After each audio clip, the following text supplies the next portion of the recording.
प्रिय मित्र भाई और बहन, प्रभु यीशु मसीह के नाम में नमस्कार। आशा बा कि राउर लोग कुशल मंगल से होखब। राउर लोग के ई जरूर महसूस होखत होई कि जिंदगी गराह कार्यक्रम परमेश्वर के साँच वचन पर आधारित बा। पिछल का अध्ययन में हमने देखले रहनी है जा कि प्रभु यीशु मसीह अपने मौत से पहले ही भविष्य में होए वाली घटना सबके बता देले रहन। आज हमने यीशु मसीह के मौत से पहले वाली घटना सबके बारे में अध्ययन करे जात बन जा। प्रिय मित्र भाई और बहन लोग, बाइबल बतावे ले कि पाप के वजह से मृत्यु संसार में आइल, माने कि जे पाप कैले बा वो एक दिन जरूर मरी। प्रभु यीशु मसीह के पाप में पड़े का कोनो भी प्रमाण कहीं पर ना मिलेला, तब वो उनके पाप के मजदूरी मौत से होके गुजरे के पड़ल। ई एगो अटूट सच बा। बाकी उनके मौत में एगो अनोखा बात ई रहे कि उनके मौत से जिंदगी पैदा होता। मनुष्य जाति के पाप के मुक्ति पावे खातिर एगो निष्पाप निर्दोष खून के जरूरत रहे। यीशु मसीह का मौत ये जिंदगी देवे वाले खून के हम सब लोगन खातिर उपलब्ध करा दिलस। जौना पाप के खातिर हमनी के मरे के चाही, वो पाप खातिर यीशु मसीह मोलन के हमने जिंदगी पाई जा। तो आई आज के अध्ययन में यीशु मसीह के मौत का भेद जाने और सीखे का कोशिश करल जाऊं। विस्तार से आगे बढ़े से पहले मन के तैयार करे बदे सुनी एगो आत्मिक सुंदर गीत।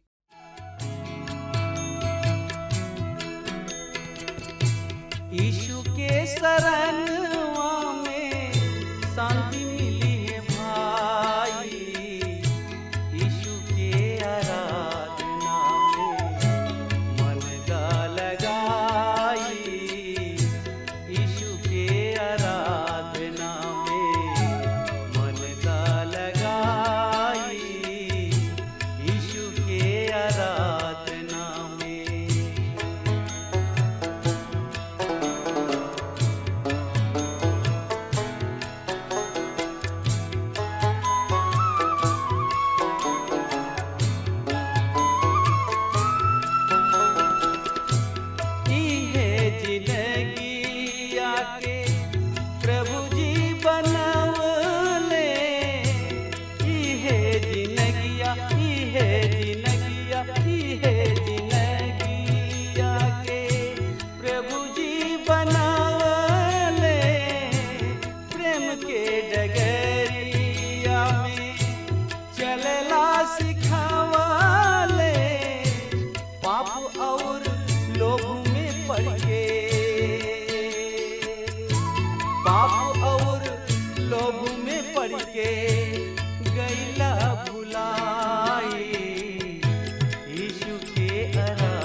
अंधविश्वास में फंस के परमेश्वर के छोड़ देला, अंधविश्वास में फंस के परमेश्वर के छोड़ देला। सोच विचार के देखा जिंदगी में का पैला, माटी के शरीर एक दिन माटी के शरीर एक दिन माटी हो जाए।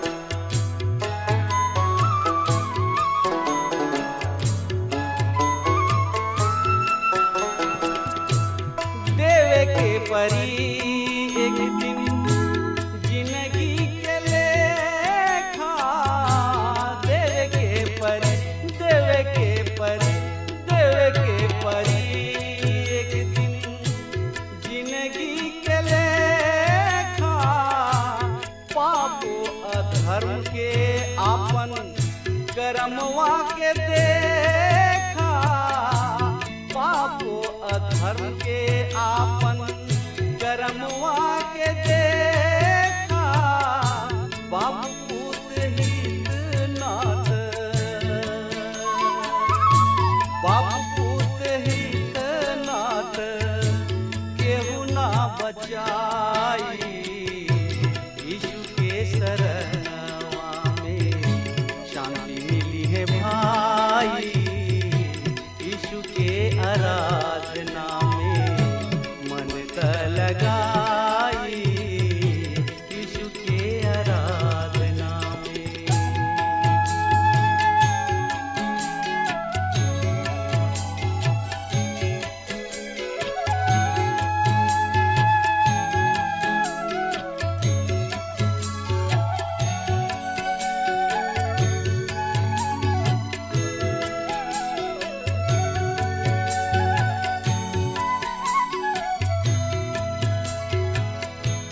परमेश्वर पिता ई दिहलन सुंदर मनुष्य तन, परमेश्वर पिता ई दिहलन सुंदर मनुष्य तन, दारू गांजा भांग खाई के बिगाड़ देहला सुधा मन, दारू गांजा भांग खाई के बिगाड़ देहला सुधा मन, आखिरी में जीने की, आखिरी में जीने की बेकार हो जाई, यीशु के आराधना में। मित्र भाई बहन, आज के अध्ययन में हमने का यीशु द्वारा प्रभु भोज का स्थापना, यहूदा का विश्वासघात और ई पतरस का इनकार देखल जाई और यीशु की कष्ट के बारे में विचार कल जाई, जवन की सचहु के हमने के हालत के प्रकट करेला। अगर यीशु ना होते तो हमने के ई कष्ट और ई पीड़ा भोगे के पड़ित। यहूदा यीशु के बेचलें। लुका रचित सुसमाचार 22 अध्याय की पहला पद में लिखल बा, अखमीरी रोटी का परब जौन फसह का परब कहलाला निगचा रहे। फसह से 6 महीना पहले यीशु कैसरिया फिलिप्पी में रहले और तब्बे से उनका हर डेग यरूशलेम की ओर बढ़ल, जहाँ वो क्रूस उठाई हैं। रूपांतरण का पहाड़ यरूशलेम में सार्वजनिक प्रदर्शन रहे, यही योजना का हिस्सा है। लुका 22 अध्याय का 2 पद, महायाजक और व्यवस्थापक लोग यीशु के जान से मारे के फेर में रहलन जा, बाकी ऊ लोग और ये आदमी से डरात रहलन जा। धर्म गुरुअन का बस चलित तो ऊ उनका के मार देले रहते हैं, मगर उनके लोगन की भीड़ से डर रहे। फसह के समय संसार भर से यहूदी ओइजू आवत रहले, ऊ सब यीशु की पक्ष में रहले, मगर हमने का देखल जाई कि उस सब चुपचाप होके साथ देवे वाला रहले। लुका 22 अध्याय की 3 पद में लिखल बा, शैतान यहूदा इस्करियोती के मन में समा गईल। यहूदा यीशु के 12 चेलन में से एगो रहे। यहाँ एगो सवाल उठता कि का दुष्ट आत्मा एगो मसीही जन में घुस सकेला? विश्वासी में दुष्ट आत्मा कब्बो ना घुसी, मगर नाम के विश्वासी में घुस जाई। हमार सामना कुछ ऐसन मसीहियन से भइल बा जिनका के हम सोचे तनी कि दुष्ट आत्मा उनके पकड़ ले रहे।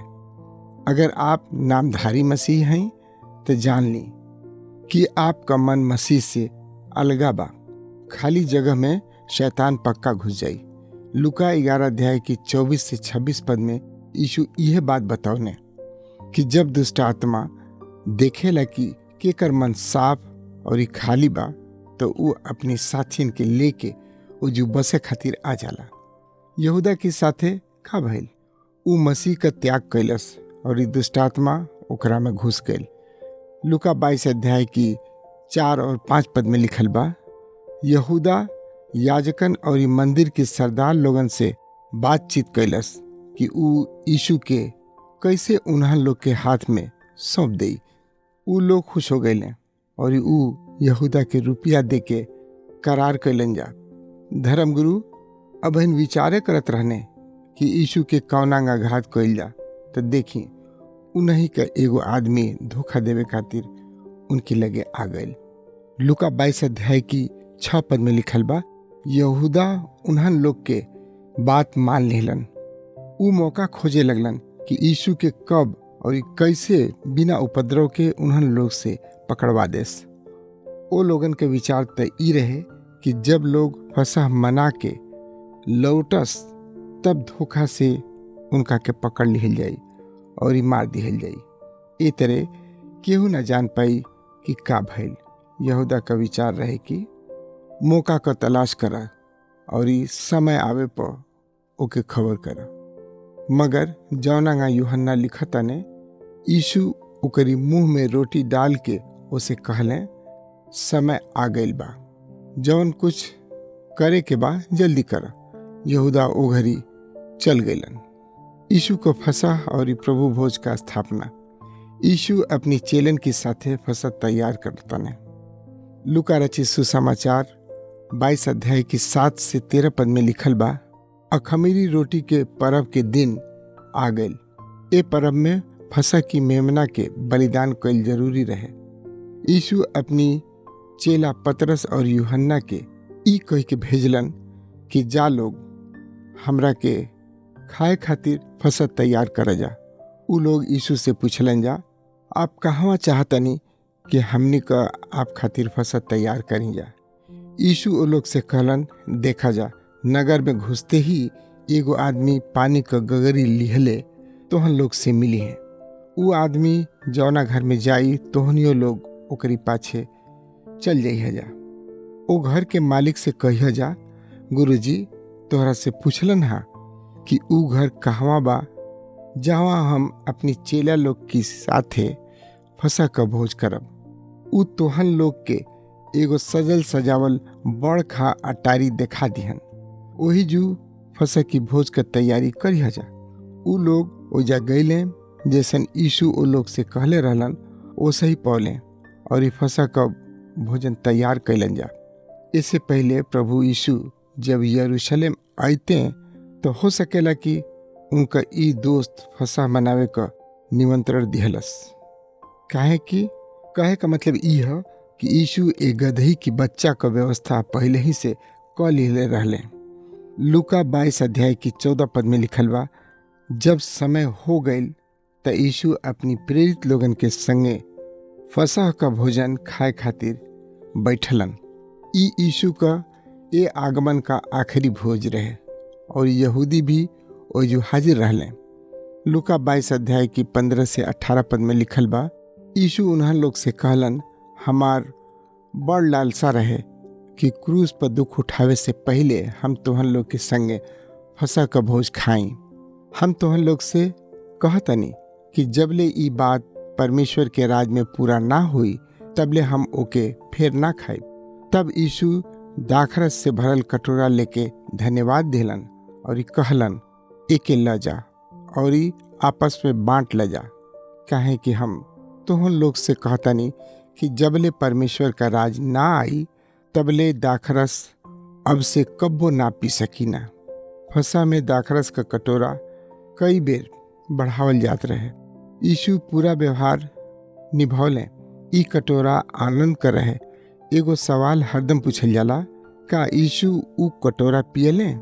इब्रानियों 12 अध्याय की 2 पद में लिखल बा, जे केहू ओ आनंद खातिर जवन की उनका आगे धइल रहे आज तक तनिको चिंता ना क के क्रूस का दुख उठौले। यह फसह यीशु अपनी चेलन खातिर यादगारी ठहरा देलन, जवन की आज हमनी का प्रभु भोज के रूप में मनावे नहीं जा। लूका 22 अध्याय की 19 से 20 पद में लिखल बा, फिर ऊ रोटी लेलन और धन्यवाद दे के तुरलन और ओ लोग के ई कह के दिले कि ई हमार देह हवे जवन तोहन लोग खातिर दिहल जाता। हमारी याद में यह करत रहिया जा। असही भोजन कैला के बाद कटोरा लेके ई कहलन कि ई कटोरा तोहन लोग खातिर उडेलल जाता। ई हमार लहू में नया प्रतिज्ञा हुए। यीशु दूगो नाश हो जाए वाली चीज के अपनी देह और अपनी लहू का प्रतीक चुन लें। पीतल और संगमरमर की अपेक्षा यह दूगो चीज उनका यादगार रहे, काहे कि ऊ हमनी खातिर पापी बनावल गए। दूसरा कुरिन्थियों 5 अध्याय की 11 पद में लिखल बा कि ऊ क्रूस पर चढ़ावे के समय आदमी लेखा ना लोकत रहले। यशाया एकर भविष्यवाणी कैले रहले। 52 अध्याय की 14 पद में लिखल बा, उनका रूप इतना बिगड़ल रहे कि मनुष्य की नियर ना बुझात रहे। 53 अध्याय की 2 पद में लिखल बा, उनका ना तो कोनो सुंदरता रहे जेके हमनी के देखती जा, और ना उनका रूप हमनी के ऐसन लौकल कि हमनी के उनका के चाहती जा। सैकड़ों बरिस से फंसा प्रभु और उनकरी मुअला के इंतजार में रहे, और अब क्रूस की रास्ता में फंसा अपनी पूर्णता के पावता। हमनी के प्रभु की भोज पर आवे नहीं जा और अपनी मन के खोजे नहीं जा। हमनी का उनकी याद में, उनकी लहू की काम के याद में प्रभु भोज लेनी जा और उनकी फिर से आवे का इंतजार करे नहीं जा। 1 कुरिन्थियों 11 अध्याय की 26 पद में लिखल बा, जब कब्बो तू ई रोटी खाला और एक कटोरा में से पिएला, प्रभु की मौत के जबले उ ना आवस प्रचार करत रहा। यीशु को विश्वासघाती। लूका 22 अध्याय की 21 पद में लिखल बा, बाकी देखा जा जे हमरा के धोखा से पकड़वावे वाला बा, ओकर हाथ हमारी साथे मेजवे पर बा। यूहन्ना लिखताने 13 अध्याय की 26 से 30 पद में, जेके हम ई रोटी का कटोरा देव उहे हा और ऊ यहूदा के दिहले। तब यीशु उसे कहले, जवन तो के करे के बा तुरंते कर। यीशु के ई कहते ऊ चल गई। लूका का ई विवरण समय के हिसाब से क्रम में नहीं खे, ऊ टीका की तरह घटना सुनावतने। लूका 22 अध्याय की 22 और 23 पद में लिखल बा, काहे कि मनुष्य का पुत्र मरे खातिर जाताड़न, जैसन उनकरा खातिर परमेश्वर पहले ही से ठहरावले बाड़न। बाकी हाय ओ आदमी पर जेकरा हाथ से ऊ पकड़वावल जाता ने। तब वो आपस में पूछे लगलन जा कि हमहन में से ऊ के हुए जौन ऐसन काम करी। चेलन के विश्वास रहे कि ऊ धोखा दे सकेला अगर ऊ अपन हाथ हमनी पर ना धरते, तो हम अपनी बारे में कह सकती कि हम उनका के धोखा देवे से ना चुकती। परमेश्वर का धन्यवाद होके कि ऊ हमारी पर से अपन हाथ ना हटई हैं। हम ए बात से बहुते खुश बानी। आवे वाला राज्य में चेलन का पद। लूका 22 अध्याय की 24 पद में लिखल बा, चेला लोग में ई वाद विवाद कोयल गईल कि हमनी में सब काले बड़ के बा। आपके विश्वास बा कि ऊ ऐसन करी हैं। यीशु की सोझा क्रूस का मौत बा और ऊ लोग अपन ये बारे में सोचताने। आज का पवित्र लोग चेलन से बढ़िया नहीं खे। लूका 22 अध्याय की 25 से 27 पद में लिखल बा, यीशु ओ लोग से कहलन, आन जाति राजा लोग अपनी प्रजा पर शासन करेलन जा और ऊपर अपन पूरा अधिकार राखेलन जा। ऊ लोग प्रजा के भलाई करे वाला कहालन जा। बाकी तोहन लोग ऐसन जिन करिया जा जे तोहन लोग से बड़ बा ऊ छोट बने और जे अगुआ बा ऊ सेवक की नियर बने। यीशु पूछलन कि बड़ के बा, ऊ जे खाए बैठल बा या जे खाना परोसता? जे खाए बैठल बा उहो बड़ बा। बाकी हम तोहन लोग के बीच में सेवक नियर बानी। यीशु हमारी जगह क्रूस उठा ले तो ऊ का कैले? ऊ सबका ले छोट बनले, ऊ सेवक बनले। जब ए धरती पर रहले तो मनुष्य के उनका सेवा करे के चाहत रहे, मगर ऊ एकरा उल्टा काम कैले। ऊ लोगन का सेवा कैले और अंत में उद्धार का मेज सजा दिले और हमनी के बुलावले कि उनका संगे ई भोज में हिस्सा ली जा। लूका 22 अध्याय की 28 पद में लिखल बा, तोहन लोग तो हमारी कठिन समय में हरदम हमारी संगे रहला जा। यीशु मसीह अपनी चेलन के सराहत ने कि ऊ उनकी कष्ट में उनका साथ दिले। लूका 22 अध्याय की 29 और 30 पद में लिखल बा, जैसे पिता हमरा के करे खातिर अधिकार देले बड़न, ओ सही हमू तोहन लोग के अधिकार देतनी कि तोहन लोग हमारी राज में हमारी संगे खैबा पिएबा जा और ई सिंहासन पर बैठ के इसराइल की 12 गोत्र का फैसला करिया जा। हमरा के पूरा विश्वास बा कि प्रभु की राज्य में चेलन के खास स्थान दिहल गई। ऊ नया नियम और पुराना नियम का सेतु हमें ऊ प्रभु की भोज पर बैठ के खाना ना खाई हैं, बल्कि सिंहासन पर बैठ के इसराइल की 12 गोत्रन का न्याय करी हैं। उद्धार पावल परमेश्वर का संतान भी इज्जत का पद पाई हैं। आप वो स्थान की तैयारी में बानी कि ना? एकर मतलब ई ना हा कि उद्धार पावे बदे काम करे के होकी। सरग में घुसे खातिर तो परमेश्वर का अनुग्रह है, मगर आपका काम आपकी विश्वास के सिद्ध करी और ये न्याय के दिन आपके पदवी दी। का आप भल काम की रुचि रखें नी? आपके भल काम करे के चाही। परमेश्वर जौन हमनी के वरदान दिले बाड़न उनका जरूर न्याय करी हैं। का आप जानत नहीं कि आरंभिक कलीसिया में का वरदान खास रहे? दोरकस नाम का एगो मेहरारू सिलाई का काम करत रहे। ई ओकर वरदान रहे। उ गरीब और विधवा लोगन का कपड़ा सियत रहली। आपका न्याय आपके वरदान का ईमानदारी से पूरा करे के विषय में होई। आपका मसीही जिंदगी परमेश्वर की नज़र में खास स्थान रखेला। लूका 22 अध्याय की 31 से 32 पद में लिखल बा, यीशु कहलन, शिमोन हे शिमोन, देखा शैतान लोगन के आजमावे खातिर इजाजत ले ले बा कि तोहन लोग को परीक्षा करे और ये अच्छाई से बुराई में ले जाए, जैसे किसान गेहूं के भूसा से अलग करेला। बाकी हम तोहन लोग खातिर परमेश्वर से विनती करतनी कि तोहार विश्वास खत्म ना होखे। जब तू उलट के हमरा लगे अइह, तब तू अपनी भाई लोग के विश्वास में मजबूत करिह। जब तू फिर से, आप ये अर्थ जिन निकालें कि यीशु उसे मन फिरावे के बारे में कहतने।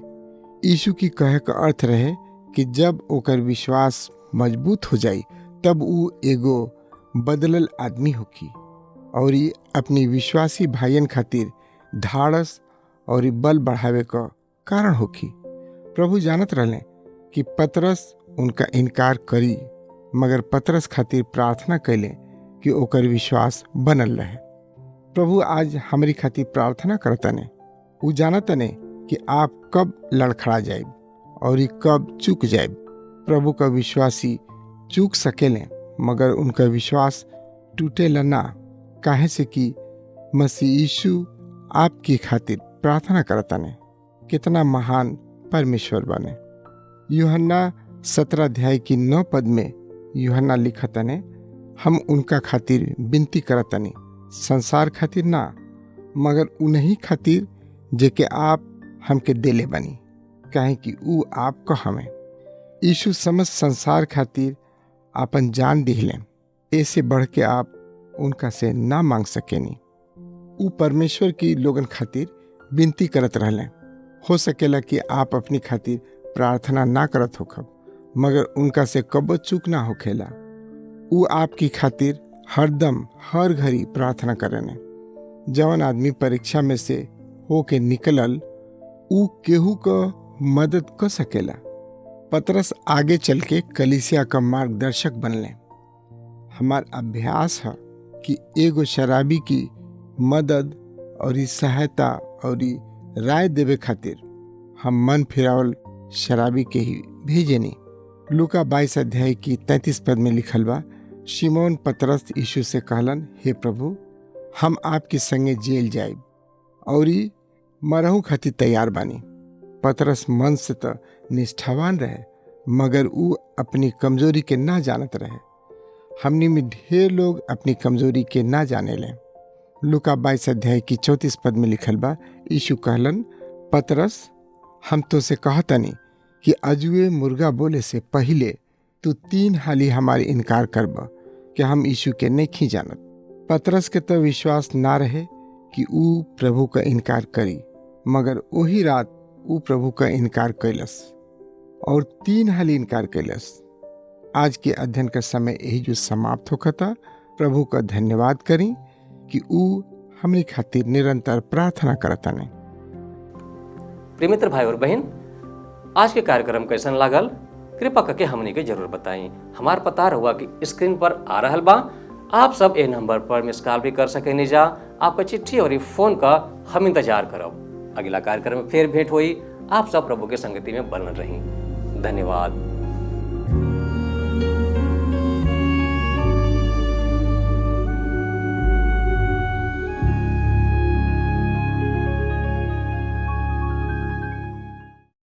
यीशु का नाम सुखदाई, भजन करो भाई, ये जीवन 2 दिन का।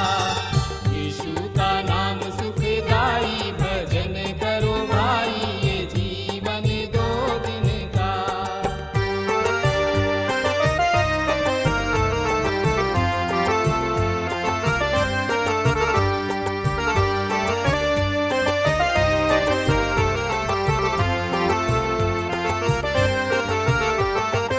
ई जिंदगी जैसे बहे बहरिया,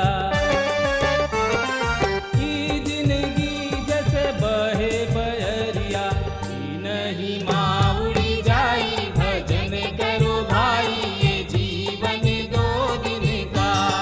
यीशु का नाम सुखदाई, भजन करो भाई, ये जीवन 2 दिन का।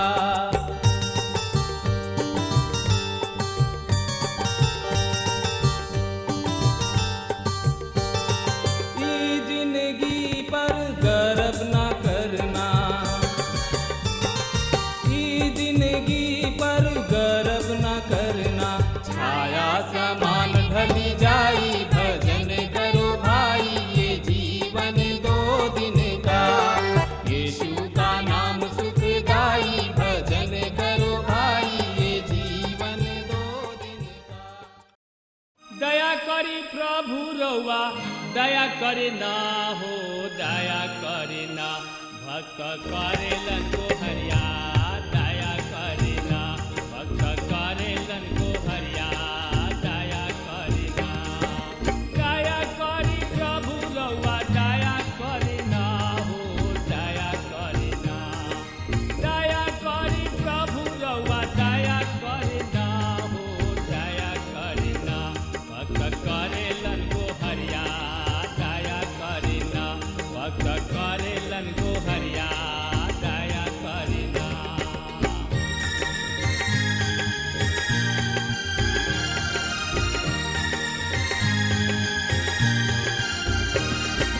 दया करी कृष्ण रउआ, दया करे ना हो, दया करे ना, दया करी कृष्ण रउआ, दया करे ना हो, दया करे ना, पापी करेलन बिनतिया, दया करे ना, पापी करेलन बिनतिया, दया करे ना।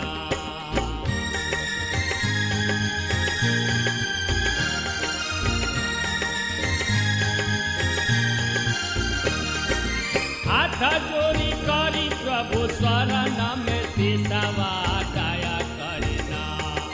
हाथ जोड़ी करी प्रभु चरण में सिसवा, दया करे ना। सेवक मांगेलन बरतनवा, दया करे ना।